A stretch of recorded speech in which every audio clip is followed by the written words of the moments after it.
gandingannya karo yakin. Hul yakin. Kalau kita tidak hul yakin dengan apa yang kita doakan, tidak bakal terwujud doa itu. Orang Jawa dulu kalau menyembah Tuhan itu harus seperti ini. Ini sebetulnya yang benar itu begini. Begini sebenarnya. Cekelen atimu, tutupen kupingmu. Nyapa kok dicekel atimu? Ben aja mloya-mlayu. Lek mloya-mlayu dongamu ora bakal teko. Sakderenge nglajengaken mirsani video sakjangkepipun, kula aturi kapurih nutul tombol subscribe supados boten ketinggalan video salajengipun. Kagem kemanfaatan video menika monggo dipun like, komen lan ugi share. Mugi panjenengan sedaya pinaringan seger waras, bejo donya bejo akhirat, rahayu rahayu rahayu sagung dumadi.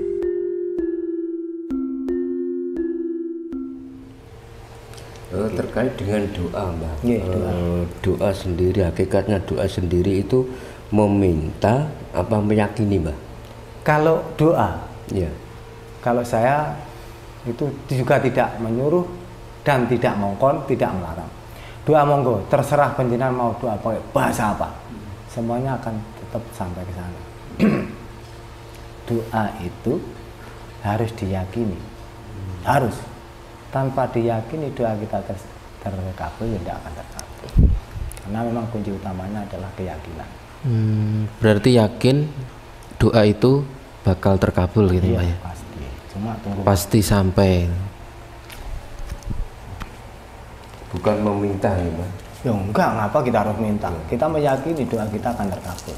Tinggal tunggu kapan waktunya. Iya. Bagaimana, Mbak, agar setiap doa yang kita yakini itu bisa terwujud dan dikabulkan oleh Tuhan? Soalnya kan banyak orang itu yang ahli doa, tapi stagnan hidupnya ini jalan di tempat. Nah, itu bagaimana untuk agar doa kita bisa terwujud? Bisa terkabul gitu ya, doa kita terkabul. Begini kan Mas, itu kembali ke keyakinan. Iya. Karena Tuhan itu tidak pernah memandang kalian itu berbaju apa, berbangsa apa, bersuku apa. Yang dibutuhkan Tuhan itu bagaimana kalian tuh yakin dengan apa permintaan kalian akan tercapai. Jadi kalau doa itu nyapa toko ndak terwujud doanya, aku yakin. Karena tidak sungguh-sungguh. Karena sungguh-sungguh itu gandingannya karo yakin. Hul yakin. Kalau kita ndak hul yakin dengan apa yang kita doakan, ndak bakal terwujud doa itu. Ndak bakal terwujud. Apa neh sepisan njaluk ra dikei mandek. Pindho ra dikei mandek ya sudah nggak bakal. Terus demo ngoten. Nah, demo. Saiki demone apa? Minyak goreng. Kalau kita nggak antri, ke subuh ya nggak dapet. Jadi doa itu Mas, intinya ojo waleh-waleh doa. Dan yakinlah doa itu suatu saat akan terkabul. Tinggal tunggu waktu, pasti terkabul. Tinggal tunggu waktu, pasti terkabul.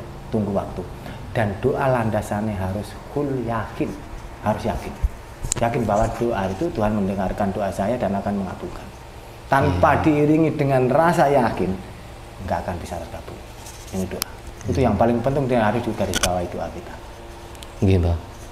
Mbah, pada hakikatnya itu kita itu sebenarnya perlu berdoa nggak, Mbah?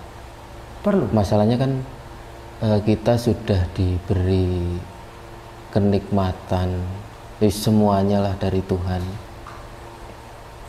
Nah, itu pada hakikatnya kita tetap perlu berdoa. Perlu berdoa. Yang pertama doa itu apa yang harus kita panjatkan? Doa yang dipanjatkan itu terima kasih Tuhan. Oh, wujud syukur, Mbah. Wujud syukur. Jadi terima kasih Tuhan. Jadi apa yang pernah selama ini kita nikmati itu diterima kasih dulu. Ada kurang lebihnya, kita meyakini, kita selalu berdoa akan ditambahi dan dikabulkan. Jadi kalau masalah doa sebenarnya nggak usah harus pakai bahasa Inggris, bahasa Jerman, bahasa Arab, nggak usah. Sesuai apa yang jenengan pahami doa itu sendiri. Jenengan bahasa Jawa paseh, karena notabene orang Jawa bahasa Inggris nomor 5. Karena bahasa Inggris kita yang jelas tidak paseh. Artinya mbuh piye aku ora paham. Jadi kalau saya sendiri gitu Mbah, kadang-kadang itu merasa malu mau berdoa, Mbak. Masalahnya juga itu tadi, wis diparingi sembarang kalir, tinggal menikmati, wis nrimo apa jare Gusti. Lan niku kadang nggih ada perasaan malu mau berdoa. Wajar. Sebagai orang Jawa yang mempunyai rasa malu tinggi itu wajar, karena memang itulah aslinya wong Jawa yang mempunyai rasa malu. Orang kalau sudah kehilangan rasa malu, waduh, wis enggak karu-karuan. Syukur panjenengan masih punya rasa malu, malu dengan Sang Pencipta. Maling bagaimanapun Tuhan itu tetap akan mengabulkan doa kita. Tetap, tinggal tunggu pasti waktu kapan, ya. pasti akan mengabulkan. Tunggu waktu. Yang penting yakin dan yakin bahwa doa kita akan terkabul. Jangan pernah malu, karena Tuhan membuka pintu seluas-luasnya bagi umatnya untuk selalu berdoa.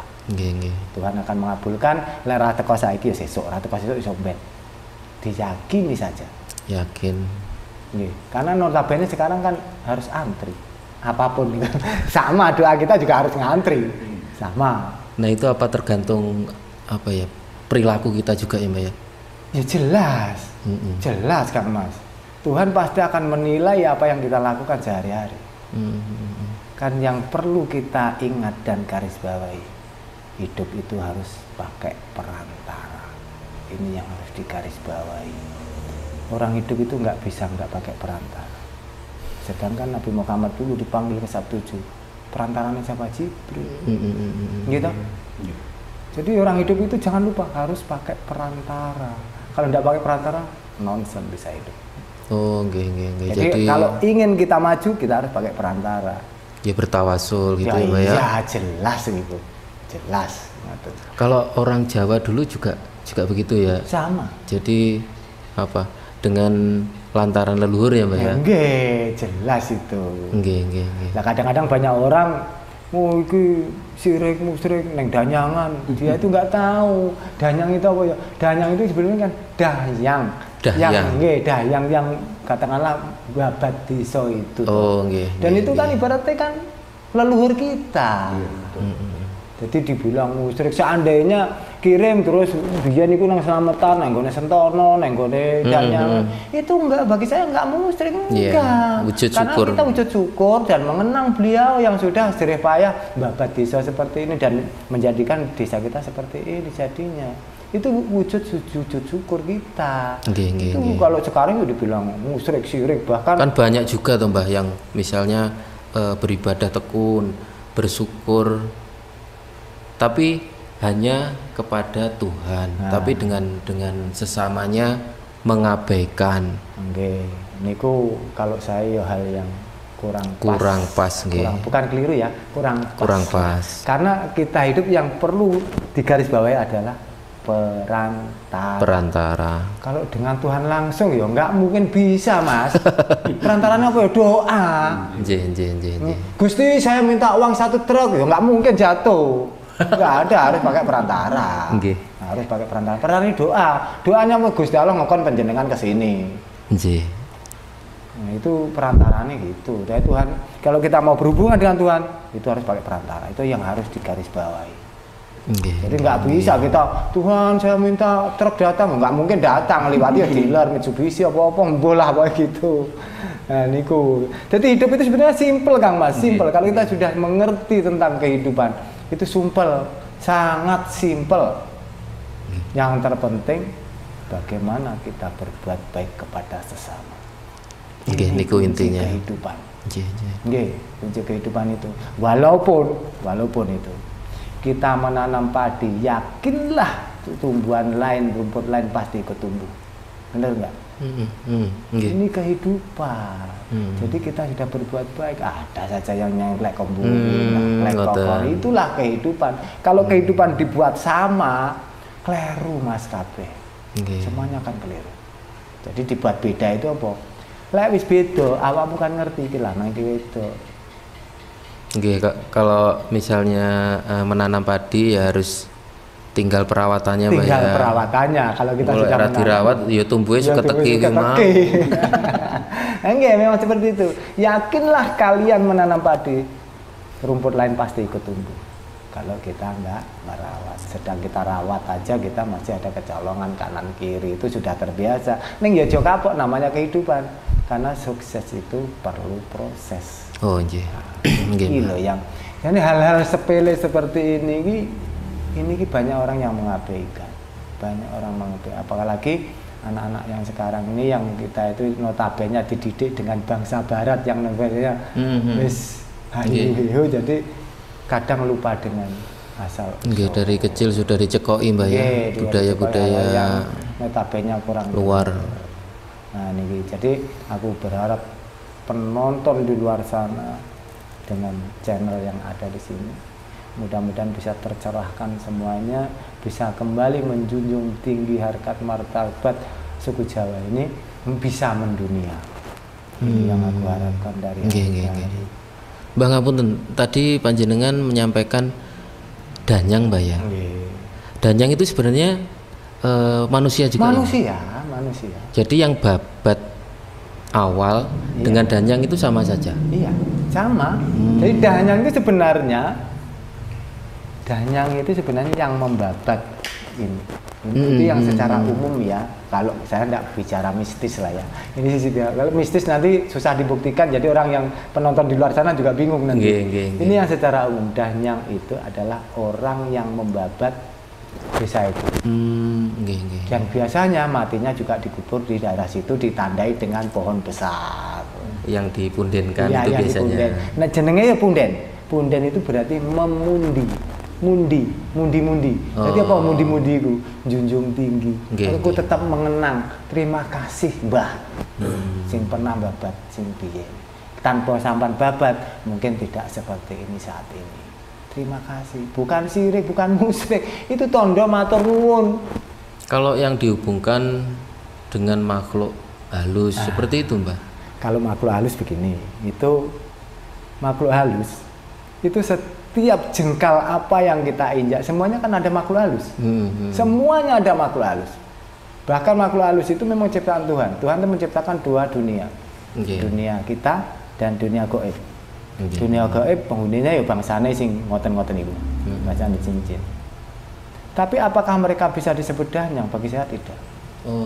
Karena danyang itu ada di dunia nyata, sedangkan mereka ada di dunia gaib. Tidak bisa disamakan, nggak bisa. Danyang gaib dan danyang gaib loh, karena kita tidak hidup di alam gaib ya kan ya susah. Karena kita itu hidupnya di alam nyata. Ini danyangan yang jelas danyang karena yang babat itu orang. Itu jelas. Lain kalau cerita kita nanti ceritanya di alam gaib. Itu kan ceritanya beda. Jenenge bukan danyang lagi jenenge. Nggih, bukan danyang lagi. Engko malih Nyiro Kidul karo jeda malih ngono kan ya repot. Nggih, jadi dunia kita sudah beda. Kalau kita ngomong danyang berarti itu manusia yang pernah berprestasi babat desa sampai bisa seperti ini.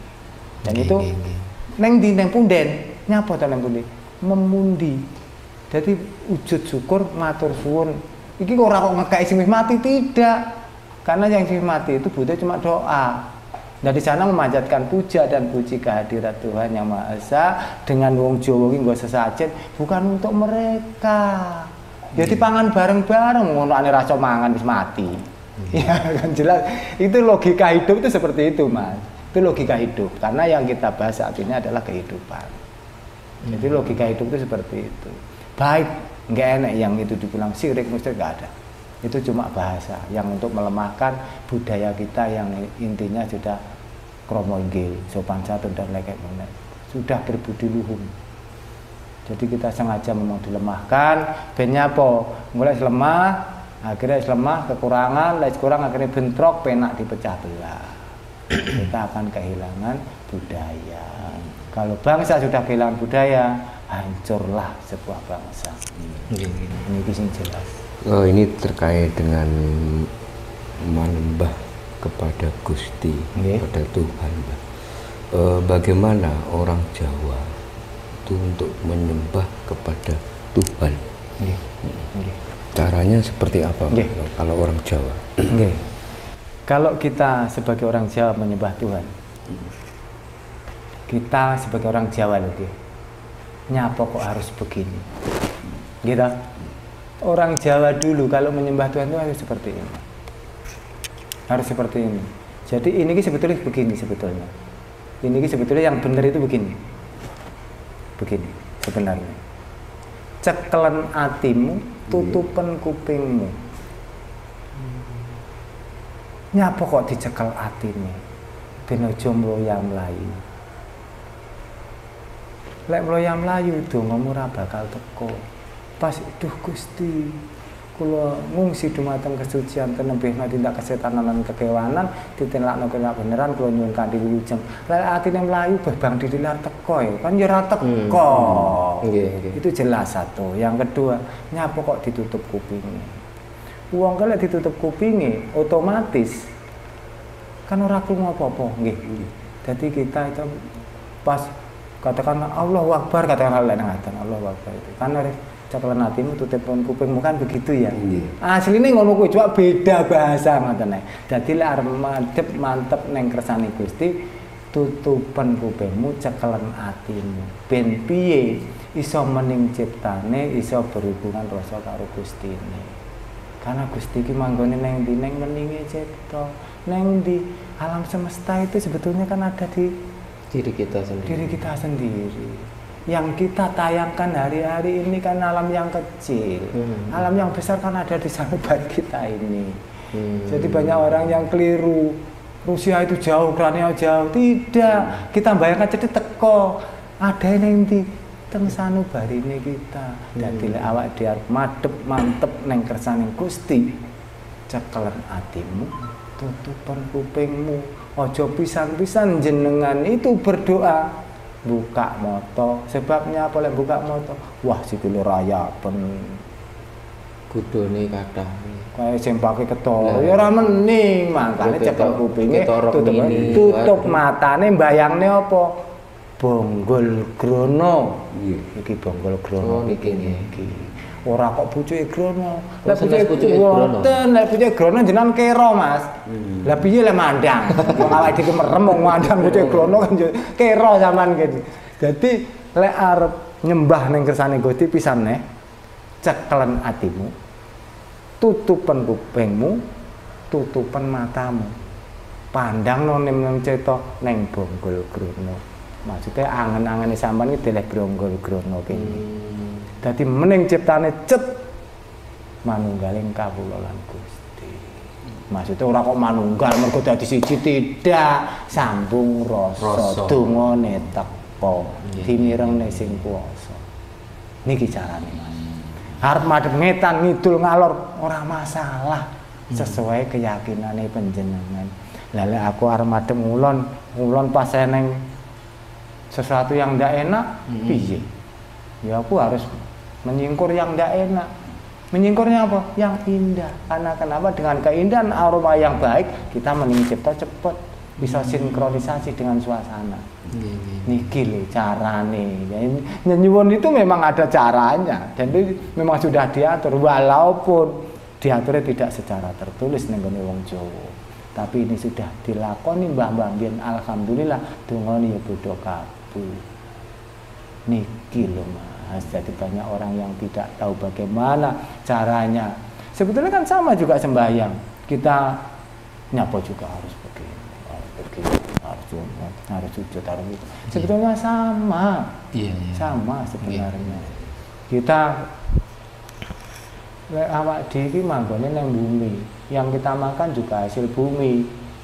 Kita kalau sudah memandang langit, kata itu jangan lupa bumi.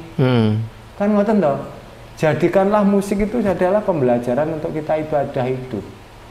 Karena musik itu selain kita bisa menggoyang-goyangkan begini, itu harus menggoyangkan hati kita juga. Karena di dalam musik itu adalah makna dan guru besar kalau kita bisa menelaah. Jangan terlalu besar, jangan. Terlalu kecil, jangan. Hidup itu yang sedang-sedang. Gitu Peti Pera kan ngaten toh. Itu sebetulnya musik yang diterjemahkan oleh Peti Pera biar orang itu bisa mencerna intine iki wong iki urip kudu mapah gedang.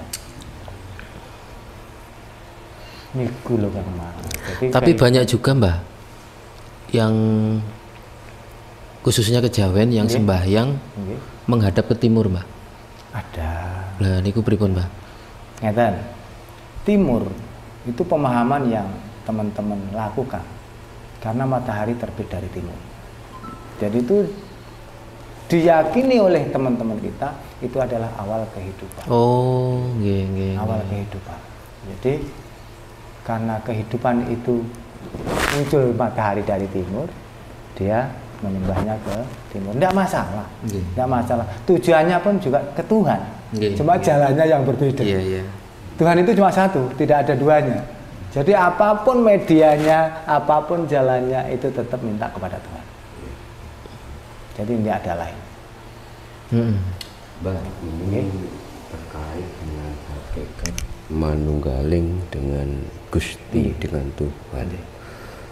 Apakah orang yang sudah meninggal terus jasadnya masih utuh dan mengeluarkan bau wangi itu sudah bisa dikatakan bahwa orang yang sudah meninggal itu sudah menunggal dengan Tuhan? Terus ciri-ciri orang yang dikatakan manunggal dengan Tuhan itu seperti apa? Betul ya? Monggo saged dijelaskan. Ngeten. Kalau manunggaling kawulalan Gusti, ini sebenarnya yang dikatakan manunggal itu kan tidak bisa terlihat. Kita tidak bisa melihat apakah kawulalan Gusti itu bisa manunggal. Itu kita nggak bisa melihat. Yang bisa kita lihat adalah perjalanan hidupnya, akhlaknya. Akhlaknya benar enggak sesuai apa yang seperti Tuhan inginkan. Tuhan kan menginginkan bahwa umatnya semua itu harus saling sayang menyayangi, harus saling berangkulan. Intinya harus bersatu padu, saling mengayomi dan lain sebagainya. Sebelum orang itu bisa melakukan itu, tidak ada yang dibilang manunggaling kawulan Gusti. Karena yang bisa manunggaling kawulan Gusti itu tidak bisa akan kita lihat dengan siapapun, mata telanjang, lensa dan lain-lain tidak bisa. Karena itu namanya goib. Goib itu nggak bisa dilihat dengan apapun. Jadi yang kita lihat secara nyata, logik itu adalah tingkah laku manusia itu sendiri. Kalau soal mayat yang masih utuh dan mengeluarkan wangi, apakah dia manunggaling kawula dan Gusti? Saya bilang tidak. Itu tidak ada hubungannya dengan manunggaling kawula Gusti. Karena manunggaling kawula Gusti itu diwejawantahkan dengan bagaimana orang itu melakukan diri dan meletakkan dirinya sendiri sesuai dengan keinginan Tuhan. Apa keinginan Tuhan? Kalian harus berbagi dan berbuat baik kepada sesama. Ini yang harus kita lihat. Kalau orang bilang aku wis manunggal kalau kan Gusti, kita bisa bagaimana membuktikannya tanpa kalian itu bisa berbuat baik. Nggih. Jadi kalau manunggaling kawulan Gusti itu yang dimanunggalkan adalah doa. Jadi doa tersampai, doa diterima dan dikabulkan, itu manunggaling kawulan Gusti. Kalau masih jasad masih utuh, itu adalah ada keajaiban Tuhan. Jadi bukan karena manunggaling kawulan Gusti, tapi bukan, itu adalah keajaiban Tuhan. Namanya manusia kan juga berbeda-beda. Kadang daya tahan tubuhnya mungkin bisa lama, ada yang cepat dan sebagainya. Jadi kalau saya manunggaling kawulis Gusti itu bisa dilihat dari perilakunya sehari-hari. Itu bisa dikatakan kalau memang itu sesuai dengan kehendak Tuhan. Kehendak Tuhan kan cuma satu, bagaimana kamu bisa berbuat baik kepada sesama. Kalau itu tidak bisa berbuat baik kepada sesama, siapa bilang kamu manunggaling kawulis Gusti? Boten. Kawulan Gusti itu cuma biasa. Jadi yang tahu biarlah kita sendiri sama Tuhan. Pribadi sendiri ya Mbak ya.